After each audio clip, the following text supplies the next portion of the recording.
একটা ছোট্ট গ্রাম ছিল সবুজে ঘেরা, নদীর পাড়ে অবস্থিত।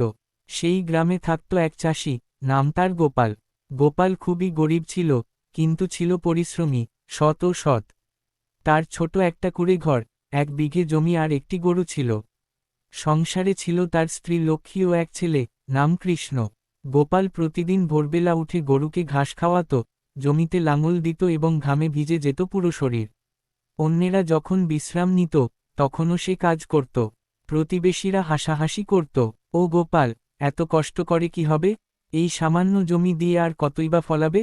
গোপাল হেসে বলতো, আমি পরিশ্রমে বিশ্বাস করি, মাটি যেমন দিন শেষে ফসল দেয়, তেমন পরিশ্রম একদিন সোনার ফল দেবে। এক বছর গ্রামে খুব খরা পড়ল। আকাশে মেঘ নেই, বৃষ্টি নেই, চারপাশের জমি শুকিয়ে কাঠ। অন্য চাষিরা হাল ছেড়ে দিল, কিন্তু গোপাল হাল ছাড়ল না। সে বাঁশ কেটে একটি ছোট্ট খাল তৈরি করল, নদী থেকে পানি টেনে আনল নিজের জমিতে। দিন রাত পরিশ্রম করে সে তার জমিতে সেচ দিল। তার ফসল আস্তে আস্তে সবুজ হয়ে উঠল।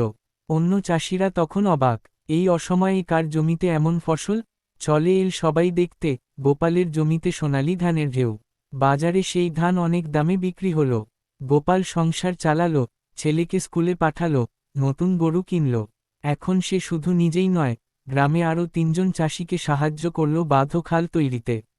তার কথা শুনে আরও লোক পরিশ্রম করতে শুরু করল। একদিন গ্রামে এসেছিলেন এক সরকারি কর্মকর্তা।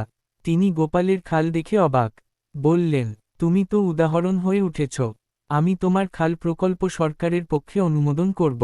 এরপর সরকার থেকে তাকে পুরস্কার দেওয়া হল, শ্রেষ্ঠ কৃষক হিসাবে। তার ছেলেও কৃষিবিদ হয়ে গ্রামে ফিরে এলো।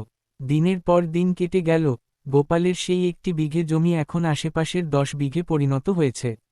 শুধু নিজের জন্য নয়, সে গ্রামের অন্য চাষিদেরও সহযোগিতা করে। গোপাল আজ গ্রামের সম্মানিত ব্যক্তি।